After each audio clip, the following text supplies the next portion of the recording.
नमस्कार दोस्तों, आज के एपिसोड में हम चिंता के बारे में बात करेंगे।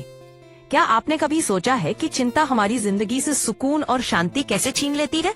बिल्कुल, चिंता एक ऐसी आदत है जो हमारे दिमाग को बार बार एक ही बात पर घुमाती है।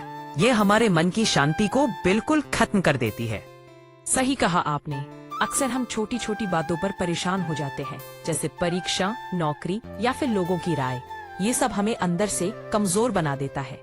और सबसे बड़ा धोखा तो यह है कि हम सोचते हैं अगर हम चिंता करते रहेंगे तो शायद इससे कोई हल निकल आएगा।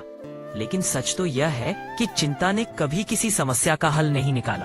बिल्कुल, बल्कि चिंता हमें थका देती है।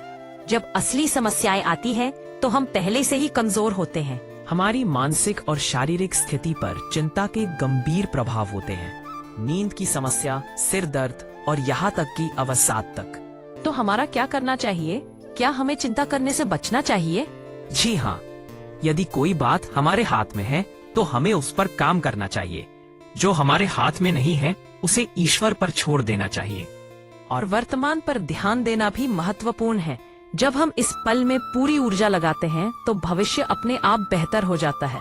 बिल्कुल, एक कहावत है, अगर आज का दिन अच्छा बीतेगा तो कल अपने आप अच्छा बन जाएगा।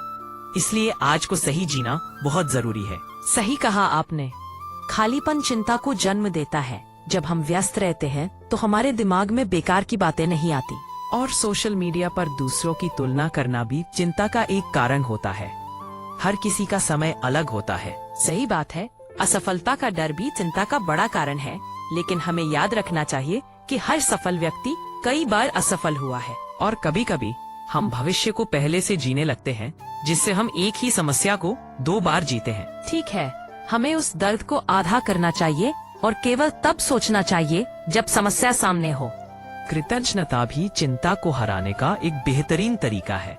जब हम अपने पास जो कुछ है उसके लिए आभारी होते हैं तो हमारा आत्मविश्वास बढ़ता है। बिल्कुल, आत्मविश्वास ही सबसे बड़ा हथियार है। जब तक हम खुद पर और उस शक्ति पर भरोसा करते हैं जिसने हमें जीवन दिया है, हम आगे बढ़ सकते हैं। तो दोस्तों, आज का एपिसोड यही समाप्त करते हैं। चिंता को कम करने के लिए हमने जो बातें साझा की हैं, उन्हें अपने जीवन में अपनाने की कोशिश करें। हाँ, और याद रखें, चिंता से दूर रहकर ही हम अपने जीवन को खुशहाल बना सकते हैं। अगले एपिसोड में फिर मिलेंगे।